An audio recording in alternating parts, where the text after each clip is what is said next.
a short live stream here for you guys today. It's been a minute since I made a live stream. I'm gonna make like a 10-minute live stream today. I'm pretty tired. Finished a lot of training today.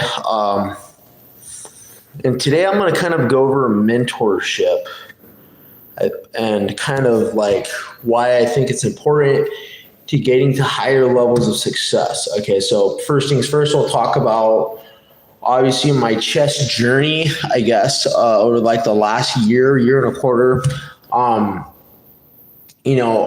kind of hit like a plateau, kind of like around like I would say if I was in FIDE rating, like probably like 1750, 1700.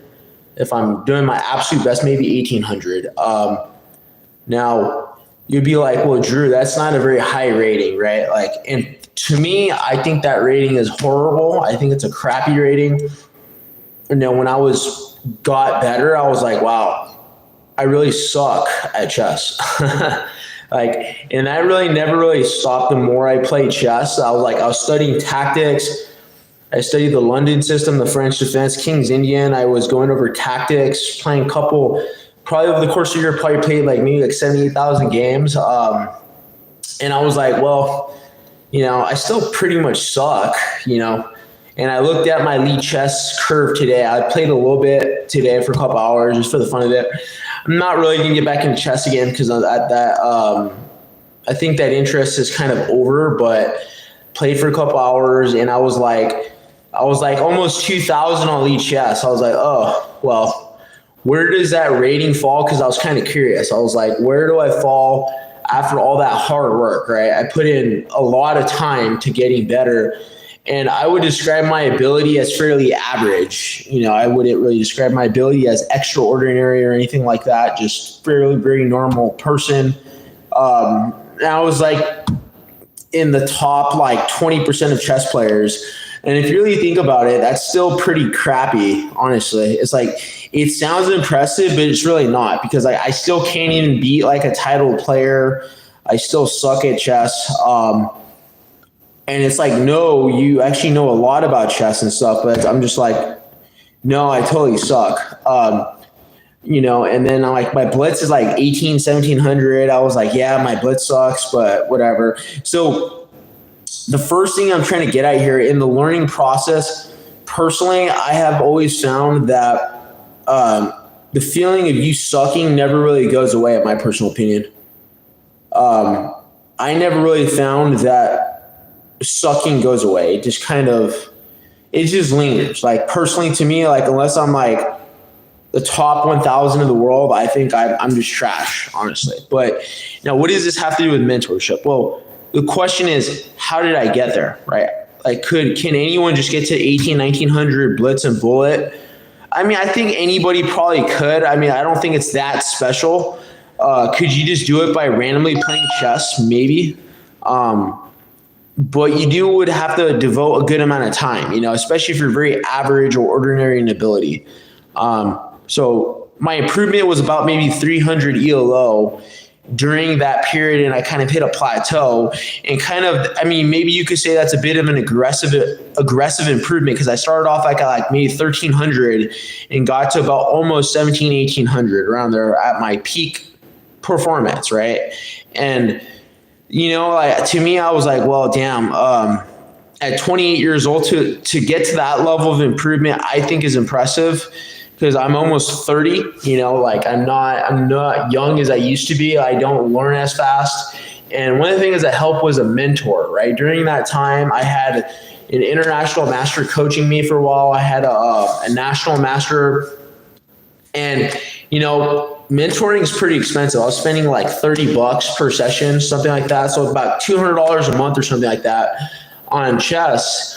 And I was getting results, I was getting better. And I will say that getting to that level of improvement without a coach probably would have taken me a lot longer. I'm not going to lie to you, because when you're just simply not that good at most things, getting good at something is really hard to do. Okay. And, just having a mentor, having somebody who can teach you the higher level of capability is invaluable.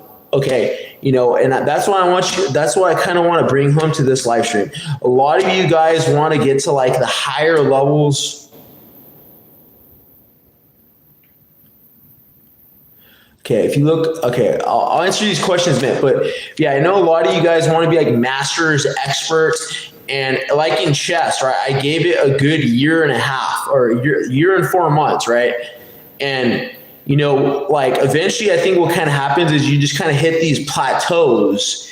And for me, what ended up happening was I was like, okay, like in order to get even better, I have to devote even more time to getting even better, and the better you get, the more time it requires. But without a mentor, I really don't think a lot of us can get to that elite level in capabilities unless we are working as much as possible to get to the peak of our performance. Okay. I think a lot of us think that we can just simply get there without help. And I personally don't think so. Okay. And I think, like I'll kind of give you examples. Kind of like when you're analyzing your mistakes or you're going over the things you're doing wrong, I have typically found it's very difficult to see what it is you're doing wrong. Okay, that's like literally 50% of getting better. What are my mistakes and how do I stop making those mistakes? Okay, small little nuanced things that you're doing a little bit differently that seem like don't matter add up to a lot. Okay, so if you're like trying to be an entrepreneur or if you're trying to build a business or like whatever you want to become top 10% in the world at, top 5% in the world, right? You 100% will need a coach, okay? And then the next thing that comes into play is what is my duration time required to get that fucking good, right? And frankly speaking, like I remember I was talking to my IM coach. I asked him, I was like, well, based off what I'm doing right now, like, do you think I could become a title player? And he's like, yeah, you probably can in like 3 or 4 years. That's what he told me. He said I just had to be consistent with the training, which I was not consistent with the training. As a matter of fact, that was like the hardest part, was doing the daily training. Okay. And I think that's another barrier to getting that freaking good. I'm wearing a weighted vest. And that's what makes that so difficult. So if you're going to business, right, or if you are like doing coding, anything that of high level capability, once you're about intermediate level, I recommend hiring a mentor or a coach. Okay, get them to train you and pay them for at least a year to 2 years. Okay. And during that 2-year time frame, what you're gonna find is that you're gonna see an insane level of improvement. I remember like at my peak performance, right? I'm like, wow, I can't believe I'm like performing that well. It's kind of crazy too, because like when you do all this training, you almost are kind of surprised yourself. You're like, damn, I can't believe I can actually perform at that level. I remember I was playing bullet sometimes. I was beating like 2100s, 2200s. They were losing the games. I was like, holy crap, I actually beat those players. And when you're like 1300, you feel like you're never going to get there. So if you're like in a business right now and you're trying to scale your business or you're trying to improve at a habit or a hobby, get a mentor. Just talk to them even like once a week for like 1 hour, and just being able to see another person perform at the level that you want to get at will eventually get you there. Okay. Just by you simply talking to that person, and for me, that is immensely valuable. Okay. When I was training with my chess coach, I learned different ways to calculate. I learned different ways to study opening theory. I learned a lot about in-depth analysis. I learned a lot about calculation. I learned about tempo gains, tempo losses.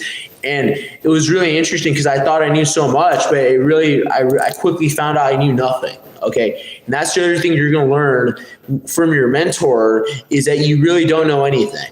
Okay. It's the myth that we think. We don't confuse knowing for the capability of knowing, right? Those are two separate things. Okay. Capability of knowing versus executing of knowing are radically different concepts. Okay. a lot of people know a lot of information, but they're not very good at executing that information at the highest possible level.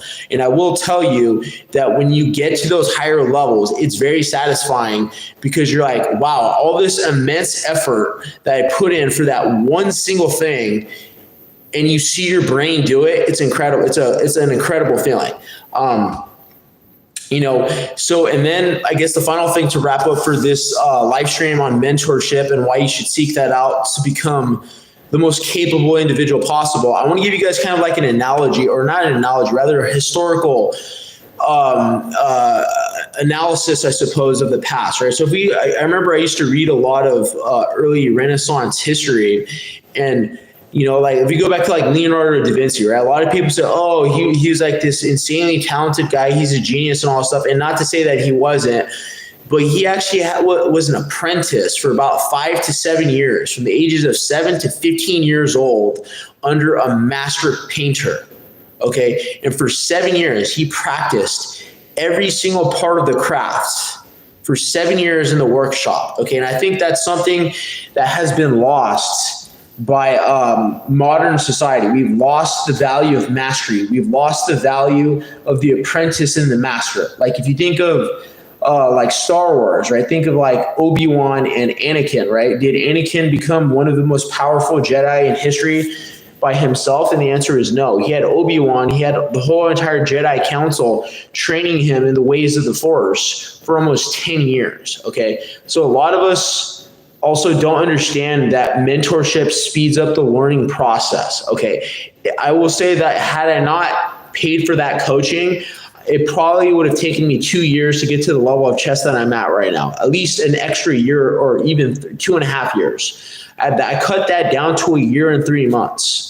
So I almost 2x my learning curve by only an hour a week. Now, if I had gotten coaching 3 times a week, I probably would be 2,000 rating within 2 years, okay, which is unheard of.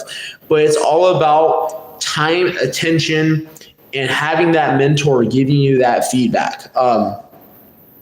And I guess I'll finish with what I call the concept of modeling, okay? Now, this is something that's super important as you're trying to live the optimized life. You're trying to get better and better up the ladder of self-improvement, right?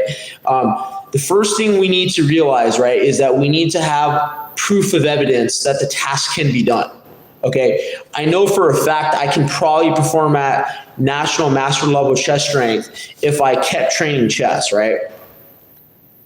How do I know that? Because I've beaten a national master a couple times in a few games. So I know it's possible. It's clearly possible. It's just a matter of diligently working. Okay, 2 is the modeling process. That means I need to see another person of 4 times better capabilities perform right in front of me. So in other words, it's not enough to want to get stupidly good at something, to get like top 10% in the world. You have to see them do it with your own 2 eyes. Okay, like you literally need to be there. You need to like look over their shoulders and you need to watch them work every day. And then your brain is going to try to model what they just did. Okay, and it's really kind of interesting because I think the human brain kind of replicates whatever it sees. So if it's around a guy who's high performer, you're going to become a high performer. Okay. And the final thing is having humility. Okay. This is probably the most important part to becoming one of the best in the fucking world, or at least top 10% in your field. Okay. You need to have some humility to accept that your mentor is probably going to absolutely dominate you in almost every facet of the field. Okay. This is a very humbling process. Like, I played probably maybe before I was getting coached, maybe like at least 10,000 games, right? 13,000 chess games, right?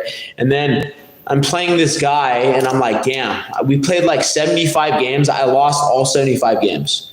That is how much better he was. I lost every single game, no matter what I did, right? Now, I could have gotten upset and be like, damn, I suck at chess. I suck. Just quit. But instead, I analyzed my mistakes, and then eventually I beat him 2 games out of like 120 games, right? It's still kind of horrible, but I still technically beat him twice. out of 130 games, right? So there was an improvement there. So just make sure you realize that as your mentor is training you, that you don't get resentful that he is better than you, okay? Frankly speaking, unless you're willing to dedicate 10 years, he will probably always be better than you unless you dedicate as much time as he dedicated to getting that freaking good, okay? And then by doing that, over like 5 years, you're gonna find you're gonna be like one of the best people in the whole room on that one subject. And it's kind of scary, like when you walk in the room, you just walk in the room and then people start looking at you and you don't really say much. And they're like, oh, what do you know about this? And then it's like the knowledge gap between a mediocre person versus you is like insane. It's like ridiculous how big the knowledge gap is. And then when that person realizes how much you really know and how much your capabilities are, they're going to compensate you very well. Okay, I'm talking $200,000 to $500,000 a year. Okay, because that level of capability is like 1 in a million people. That is how rare a master is nowadays, guys. People think that mastery is going out of date. People think that niching down on one thing is out of date. They think that, like study everything, all this crap is the way to go. But the reality is almost none of you guys are top 10% in your field. You're not even close, okay? I encourage you to try this. Experiment. Just pick something for like a year, 2 years, and just obsess over it and see how good you can get. And you'll find you will learn a ridiculous amount. Okay. If anything, in the age of artificial intelligence, mastery will become even more valuable just because it's so freaking rare. It really is. It's rare. Like 1 out of 10 million people is a master of piano. 1 out of 50 million people is going to be an NFL football player. These people, to get that good, requires a certain set of characteristics. It requires consistency, dedication, time commitment, and not even just discipline, but also a mentor who can teach you over decades. Michael Phelps, for example, doesn't become the Olympic world athlete without his coach, who coached him to become an Olympic gold medalist for 10 years. He paid for top tier coaching for like a decade. And yeah, guys, that's pretty much all I have for you on this thing. Go seek out mentorship, and I'm sure you will become fairly capable. That's all I have for you for optimizing forward, and I hope you enjoy the live stream.